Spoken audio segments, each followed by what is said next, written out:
Sexo y revolución. Autor Riazanov. El amor y el matrimonio en la sociedad burguesa. Índice. Capítulo 1. Socialismo y matrimonio. Concepción proletaria y concepción burguesa. El matrimonio burgués, la religión cristiana y la moral del amor. Las mujeres y la lucha por los nuevos ideales, divorcio. Capítulo 2. La mujer y la propiedad privada burguesa, la mujer como presa, moral y propiedad privada, la presunta superioridad del hombre en la sociedad moderna, la metamorfosis del instinto sexual. Capítulo 3. Amor, matrimonio y familia, el adulterio, los problemas del sexo y la clase obrera, los fundamentos revolucionarios y sociales de la transformación del régimen familiar, el dinero y el matrimonio en las condiciones de descomposición de la sociedad burguesa. Capítulo 4. Poligamia y matrimonio burgués, la mujer como instrumento de producción según el capitalismo, el absurdo de la comunidad de mujeres, la hipocresía oficial ante el sexo. Capítulo 5. La producción capitalista y la mujer, la familia en la sociedad industrial, la tribu y la familia, el proceso histórico y la variación de las relaciones familiares, el honor burgués y el régimen familiar. Capítulo 6. Sexo, amor y sociedad, sentimiento animal y relaciones sexuales, la monogamia, forma superior de las relaciones sexuales, la emancipación de las mujeres a través de la integración femenina en el trabajo social, monogamia y prostitución. Capítulo 7. Sexo y revolución, economía privada, familia y socialismo, proletariado y régimen social, el amor en el socialismo, matrimonio civil. Apéndice. Conversaciones entre Lenin y Clara Zetkin sobre el amor, la juventud y las relaciones libres, la prostitución y la emancipación de la mujer en las luchas por el socialismo. Página 39.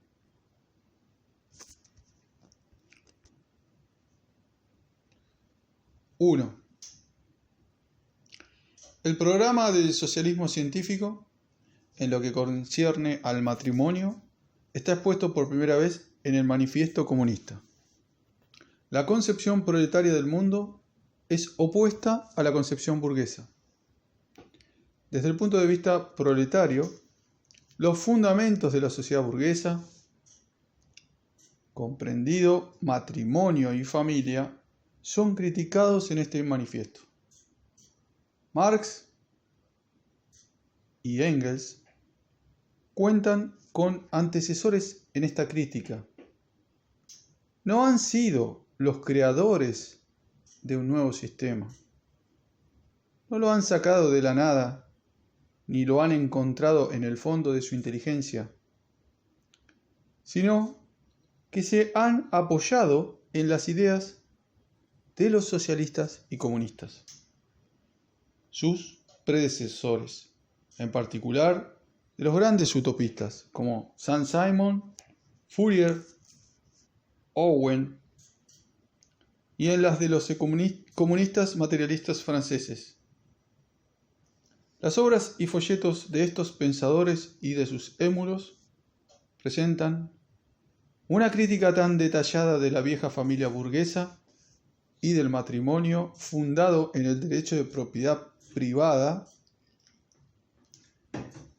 que Marx y Engels no tenían necesidad de repetirla. Ha sido probado 100 años antes del manifiesto que no existía en el matrimonio burgués ningún elemento de unión libre, salida de una adhesión mutua, y que solamente en casos particulares y a título de excepción, un sentimiento libre podría abrirse camino a través de los obstáculos y las cadenas creadas por el régimen burgués. La apología de este libre sentimiento, la rehabilitación y la justificación de la carne, entre comillas, oponiéndolas a la degradación que le inflige la religión cristiana y la moral burguesa, la reorganización de la familia según los principios de la nueva vida social. Tal es el contenido esencial de esta crítica. Cuando las doctrinas de los grandes utopistas penetraron en los medios obreros, los proletarios, por su parte, se pusieron a discutir el problema del matrimonio y de la familia.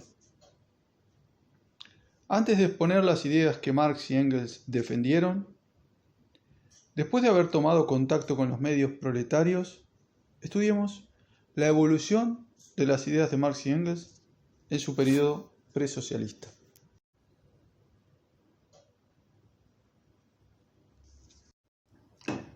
Lo mismo que Engels, quien se hizo comunista un poco antes que Marx,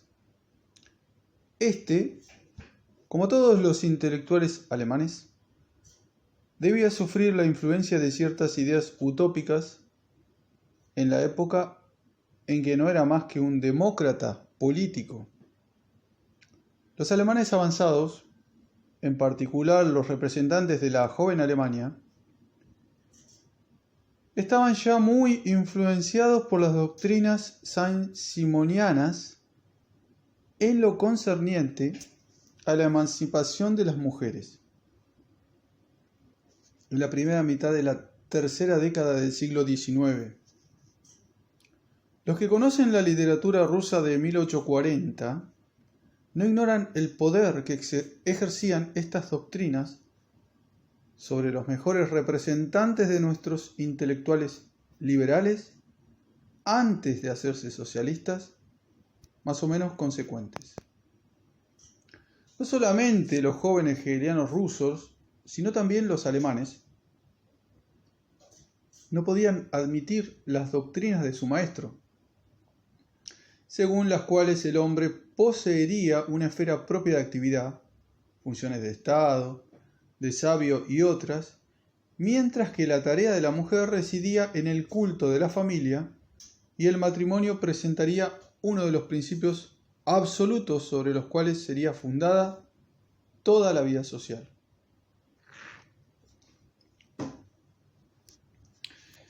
En uno de los artículos escritos en sus Paisajes, julio de 1840, Engels, entonces de 20 años de edad, nota: pronto vendrá la hora en la cual los corazones de las mujeres se batirán por el ideal contemporáneo tan ardientemente como luchan hoy por la fe piadosa de nuestros padres. Las ideas nuevas no triunfarán más que cuando los jóvenes se hayan nutrido con la leche de estas madres. Primero en su calidad de colaborador y después en la de redactor jefe de la Gaceta Renana, Marx tuvo por 2 veces ocasión de dar a conocer sus ideas sobre el matrimonio. La primera, en su polémica contra la Escuela Histórica del Derecho, después con motivo del proyecto de ley del divorcio. Una escuela que explica la infamia de hoy por la infamia de ayer, una escuela que declara que todo grito lanzado por el siervo bajo el látigo es un grito rebelde, desde el momento en que este látigo está cargado de años y es hereditario, histórico, una escuela a quien la historia, como el Dios de Israel hizo con su servidor Moisés, vuelve la espalda. Esta escuela histórica del derecho, en la persona de su creador Hugo, nos ordena someternos a todo lo que existe por la única razón de su existencia. Marx estudia al detalle las doctrinas de Hugo, que encuentra todo lo que es sabio y moral en instituciones dudosas desde el punto de vista de la razón, en la esclavitud y el absolutismo. Contra Hugo, declara que no hay nada razonable en el matrimonio ni en otras instituciones de la moral y del derecho.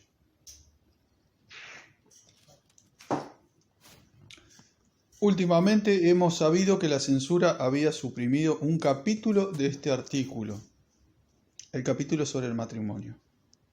Gracias a la amabilidad de un sabio, el profesor Hansen, que logró procurarse el manuscrito conservado por un coleccionista, hemos recibido este capítulo suprimido.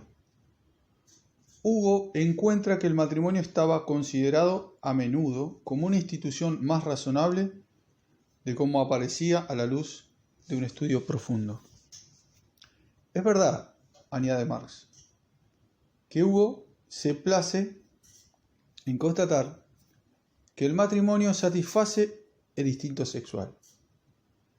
El honorable profesor encuentra también que este hecho demuestra mejor que los demás cuán injusto sería afirmar, a la manera de Kant, que el cuerpo humano no puede ser utilizado como un medio para llegar a un fin.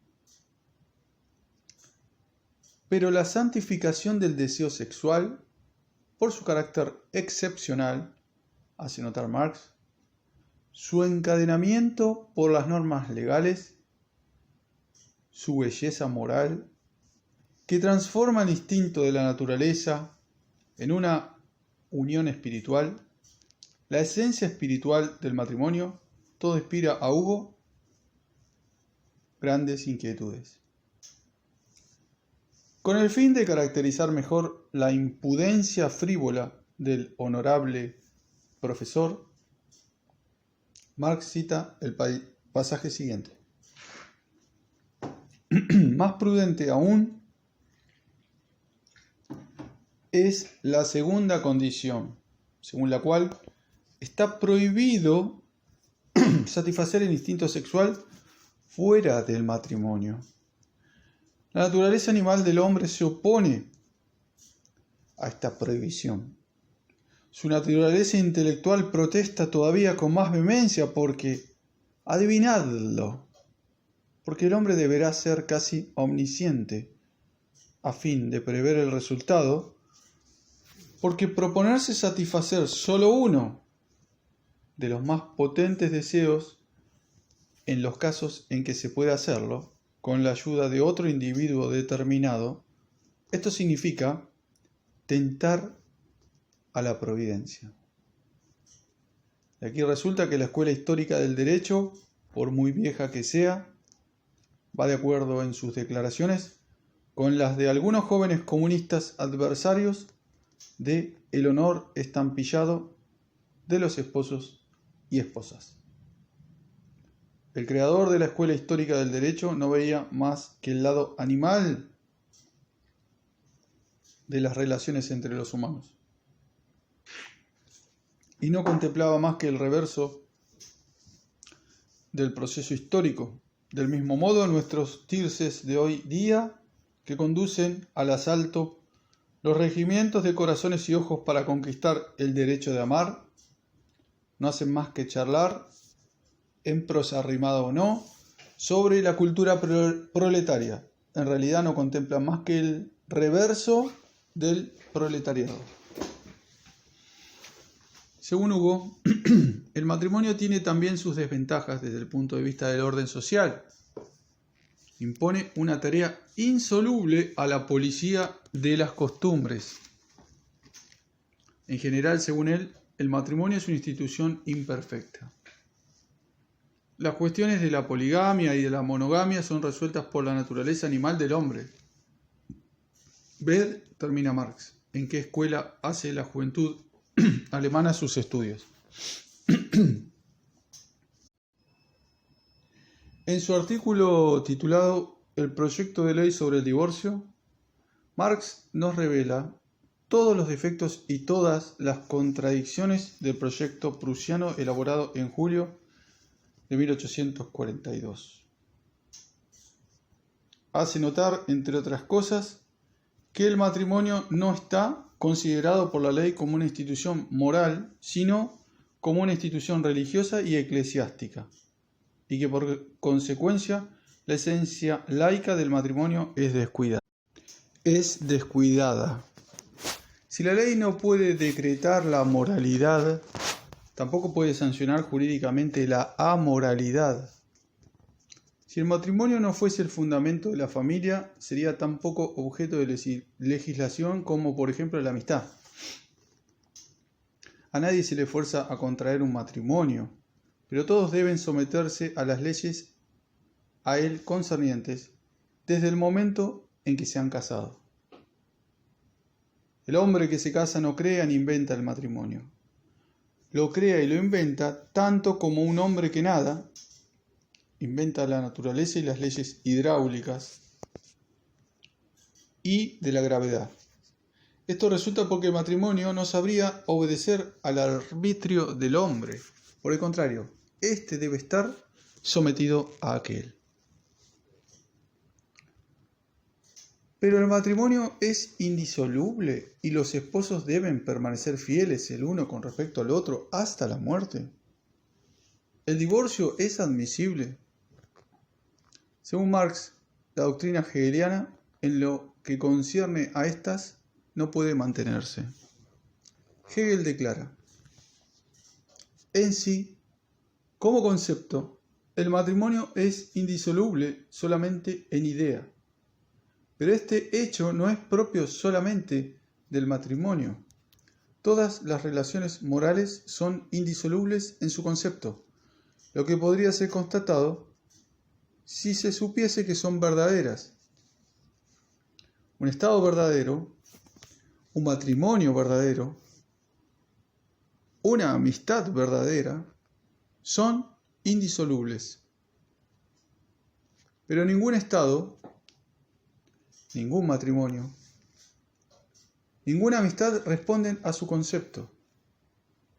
Por consecuencia, la amistad, hasta en la familia, el estado real en la historia del mundo, el matrimonio tal como existe en un estado, son igualmente disolubles. El divorcio no es más que una constatación. Tal matrimonio es un matrimonio muerto, y su existencia no es más que una mentira. De este se deduce que no son ni la arbitrariedad del legislador ni la de los individuos lo que decide, en cada caso, si el matrimonio está muerto. Esto no es más que el estado de hecho quien lo decide. Porque el reconocimiento jurídico del hecho de la muerte depende de la esencia del hecho y no del deseo de los interesados. Los postulados según los cuales la existencia de tal o cual relación moral no corresponde a su fin son constatados con razón, sin prejuicios y según las conclusiones de la ciencia y las concepciones generales del derecho. ¿No se podría estar seguro de esto más que cuando la ley llegue a ser una expresión consciente de la voluntad popular y cuando ella tome vida gracias a esta? El legislador no puede hacer más que constatar las condiciones en las cuales el matrimonio está disuelto en realidad. El divorcio jurídico no puede ser sino el proceso verbal de esta disolución interior.